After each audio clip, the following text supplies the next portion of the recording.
예, 그러면 앞으로 시장 방향성에 대해서 가늠을 해보고 또 전략 세워보도록 하겠습니다. 오늘 SPM의 김영진 대표와 함께합니다. 어서 오십시오. 안녕하십니까? 안녕하세요.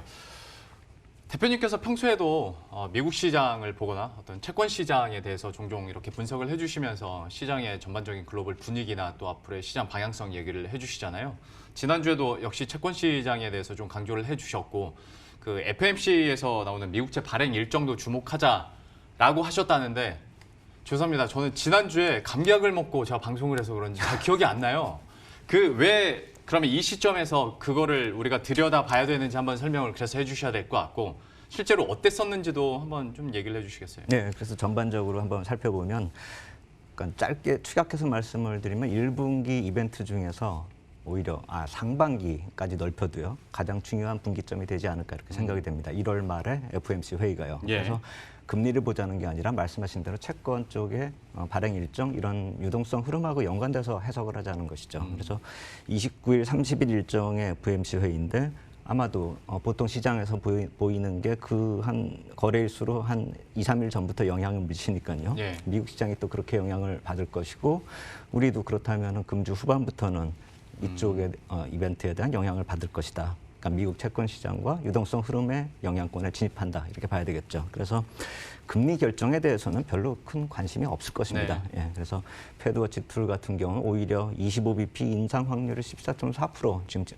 표시하고 있거든요. 그리고 6월에 가도 25bp 이하나 동결이나 동결은 73%고 25bp 이나 14%, 인상이 11% 이렇게 나오기 때문에 네. 6월까지도 그러니까 상반기 안에 별로 그렇게 금리 쪽하고는 큰 연관이 없을 것이라는 것이죠. 그래서 그 이외의 이벤트를 놓고 보면 유동성에 미치는 영향을 놓고 보면은 이번 FOMC 회의 전후해서 발표되는 그런 채권 발행 일정이 중요할 것이다. 이 말씀을 드리는 것입니다. 그래서 우리가 재무부 홈페이지에 가보면 TBAC라는 그런 운영위원회 같은 기구가 있습니다. 예. 그래서 거기서 프레스 릴리즈, 그러니까 보도자료라고 그러죠. 보도자료나 뭐 그쪽의 의견 같은 거, 그리고 분기마다 리펀딩하는 그런 스케줄, 리포트 이런 것들이 나오는데 그게 2월 3일입니다.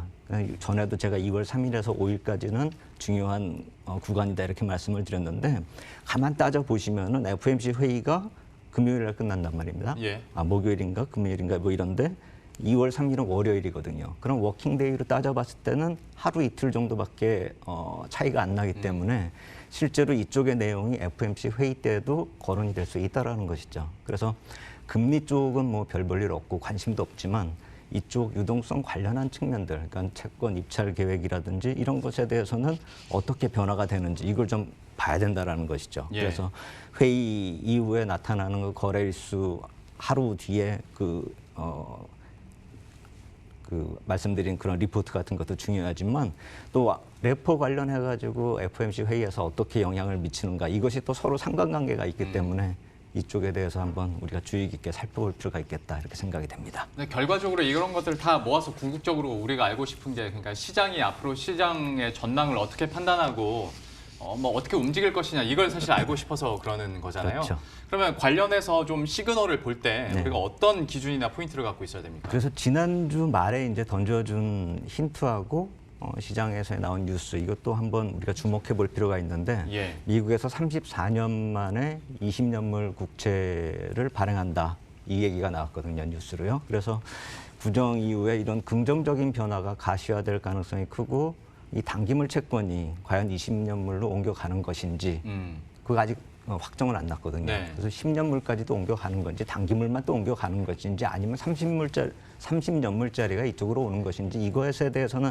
아직 확정적이지 않지만 제가 봤을 때는 이 단기물 쪽에서 어느 정도 이동이 가능한다면 아까 말씀드린 그런 레포 시장 쪽에서 개입이 중단될 테니까요. 1월 말로요. 예. 그렇다면 이런 것이 하나의 또 조치로 가시화된 조치로 그러니까 예전보다 더 안정적으로 자금 시장을 운영할 수 있는 그런 조치가 된다라는 것이죠. 그리고 이것이 5월부터 이제 발행이 된다라고 하고 수익률이 한 2.15% 정도 수준이라고 그럽니다. 네. 그런데 그래서 제가 이게 어느 정도인지 한번 따져보려고 미국 장단기 채권 수익률 흐름을 한번 전반적으로 이렇게 그래프를 봤습니다. 예. 그렇다면 맨 위에 게 30년물 거고 중간계 10년물입니다. 예. 그렇다면 20년물이니까 당연히 저 중간 정도에 위치하겠죠. 네. 그래서 시장에서 보통 생각하는 게 저 중간 정도라고 한다면 2.1% 안팎, 2.1%보다 약간 떨어지는 그런 수익률을 제시하지 않을까라고 생각을 했었는데 지금 지난주에 나온 얘기로는 2.15% 정도 수준으로 이제 발행이 된다라고 하니까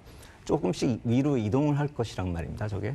그리고 실제로 저 얘기가 나왔을 때 미국 금리가 약간 좀 올라갔습니다. 네. 그래서 지금 맨 아래쪽에 있는 1년물 보면은 뭐 찍어 누르고 있는 모습으로 전혀 움직이지도 않고 있는 그런 모습인데 10년물이 반등을 해도 1년물이 저렇게 쭉 옆으로 가고 있는 거는 레포 시장 들어가면서 FRB의 힘을 보여주고 있는 것인데 예. 저게 이제 저 30년물하고 10년물 사이에 한 채권 선이 그려지면서 네. 저 빨간 선이 어떻게 되는지도 한번 관건이겠죠. 제 생각엔 좀 올라오지 않을까 싶은데 그것이 불안 요인으로 나타나지는 않을 것 같습니다. 그래서 20년물 발행 소식이 과연 어떤 영향을 미친다라기보다도 저는 이게 FRB가 한번 시장에 내용을 던져준 다음에 시장이 어떻게 반응을 하는지 벌써 소통을 이미 시작했다라고 생각이 되거든요. 예. 그렇다면은 어떤 큰 변화가 안 좋은 쪽으로 간다라기보다는 긍정적인 요인으로 안정적인 흐름으로 가는 것이 아닐까 저는 그렇게 생각이 됩니다. 혹시 그러면 그 여부에 따라서 달러 추세에도 좀 영향을 줄 수가 있습니까? 바로 그것이죠. 이제 그렇게 해서 안정적으로 가고 레포 시장이 개입했었던 이유 중에 하나가 달러가 유동성이 부족했었던 이유인데 네. 만약 그것이 해결이 된다라면 예전부터 기다려왔던 달러 약세 반전이 나타날 수도 있다는 것이죠. 네. 제가 맨날 보여드리는 중기 그래프로 지금 계속 타고 올라가다가 예. 좀 대롱대롱 매달려 있는데 만약에 이런 현상이 단기 자금 유동성에 긍정적인 영향이 미친다면 그게 부러지겠죠. 예. 그렇게 되면은 우리가 기다리던 이머징 마켓 쪽으로의 자금 유입도 한번 생각해 볼 수가 있겠죠. 예. 참 그러다 보니까 이제 만약에 달러 약세로 추세적으로 뭐 변하게 되고 그리고 시장이 이것을 뭐 긍정적으로 해석을 한다면 모멘텀이 될 수도 있겠습니다만은 아까 그 FOMC 물론 금리에 대해서 많은 사람들이 궁금해하진 않더라도 네. 인하 쪽에서 한 단계 위로 올라간 건 사실이잖아요. 그럼 뭐 인상 얘기까지 추후에는 나오고 있는 상황이니까 이게 좀 브레이크가 되지는 않을까요? 저도 이제 그게 과연 악재로 작용을 할까? 이제 이거를 생각을 해봤어요. 네. 이 얘기 만들면서. 그래서 이제 이쪽이 이제 전반전은 사실 이제 시장 흐름과 향후 약간의 전망이지만 중요한 건 시장에 대한 영향이죠. 네. 그래서 이 금리 하락 사이클이 이제 마무리 가능성이 있는 것이 거의 확정적이 된다는 것이죠. 예. 그리고 금리보다는 이제 경기 흐름 쪽으로 시장의 포커스가 맞춰질 것이고 사실 지금도 사실 금리보다는 경기 흐름 쪽으로 가고 있다라고 봐야 네. 될 것입니다. 기업 질적하고요. 그래서 이런 글로벌 경기 흐름이 반전 효과가 이제 가시화된다 이렇게 볼 수가 있겠죠. 그래서 저는 경기 흐름을 다시 한번 보자 이런 차원으로 지난주 화요일에 이제 공개된 그 경기 선행지수, OECD 경기 선행지수를 다시 한번 살펴봤을 때 두 달째 긍정적인 변화가 나타나고 있다는 것이죠. 그래서 그걸 표로 다시 한번 만들었는데 미국의 나스닥 지수가 위에 있고 OECD 경기 선행지수에서 맨 위에서부터 흘러내려오고 있다가 턴을 하고 있는 것이 이제 우리나라고요. 그리고 빨간 선이 미국. 그다음 가운데가 이제 전체 OECD인데요. 예. 뭐 세 가지 국가가 다 지금 반등세를 보이고 있고 미국은 이제 바닥을 다지면서 턴할락 말락 하고 있는 그런 모습이죠. 미국은 워낙에 늦게 이게 내려왔기 때문에 오히려 우리가 좀 빨리 턴하고 있는 그런 모습인데 예. 제가 저렇게 빨간 박스권으로 과거에 그랬을 때 어떻게 주가가 흘러갔는가 그거를 제가 예전에도 이거 몇 번 보여드렸어요. 네. 그래서 가장 최근의 것이 이제 가운데 있는 빨간 박스권인데 저게 2016년이죠. 그래서 2016년에 경기 반전하면서 그 이후로 2017년하고 18년 동안에 금리 인상을 7번을 했거든요.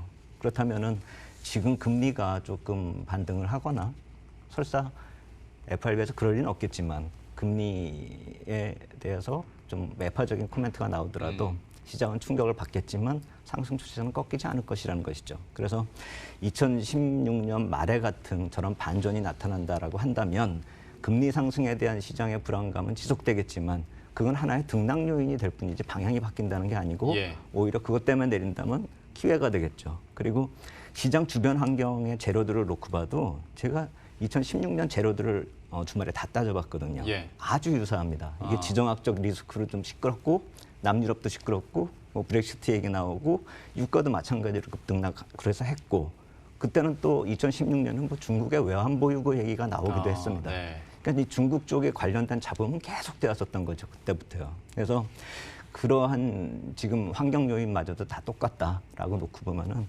경기 흐름이 이렇게 흘러가고 있는 것을 우리가 주목할 필요가 있지 않을까. 그리고 이러한 경기 흐름이 전반적으로 확산이 되고 있다라는 점을 본다면은 이머징 마켓 쪽이 저런 경기 선행지수, OECD 경기 선행지수를 약간 후행한다라는 점에서 보면은 이제부터는 이머징 마켓 쪽도 동반 강세로 들어서는 뒤따라가는 정도가 아니라 동반해서 강세로 들어가고 본격적으로 경기 회복이 나타날 수가 있다라고 본다면 이번에 나타나는 유동성 흐름이 지금도 이머징 마켓 쪽으로 조금씩 돈이 들어오고 있지만 더 가속화될 수 있다라는 것이죠. 그래서 2월 초에 분기점이 중요한 그런 의미를 가질 것이다 이렇게 생각이 됩니다. 그러니까 설사 최악을 가정해서 매파적인 스탠스가 나온다 하더라도 이미 시장은 어떤 경기를 보고 있고 여기에 따라서 긍정적으로 유동성이 공급될 수 있다라는 건데 이렇게 치면 유동성 자체가 IT에만 집중되는 것이 아니라 시장 전반으로 그러니까 물론 오늘만 놓고 보긴 좀 그렇습니다만은 우리 시장에서 외국인이 오늘 LG화학이나 포스코를 제일 많이 사고 있다라는 것도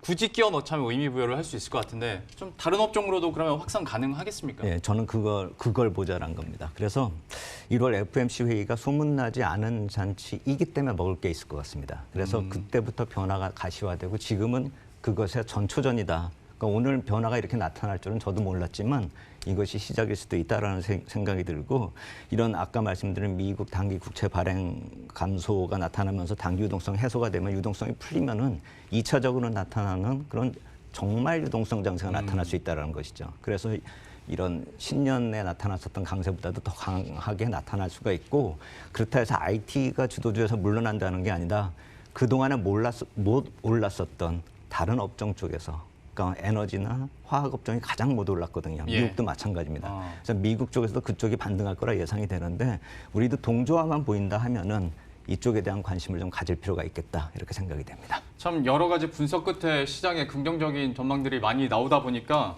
여쭤보고 싶은 게 참 많아집니다. 그런데 시간 관계상 다음 주로 미루도록 하죠.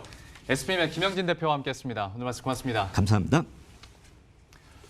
예, 그럼 저희도 여기서 인사드리도록 하겠습니다. 오늘 장도 끝까지 신중하게 마무리 잘 하시고 저희들은 내일 이 시간에 또 새로운 종목군들과 전략 들고 다시 찾아뵙도록 하겠습니다. 시청해주신 여러분 고맙습니다.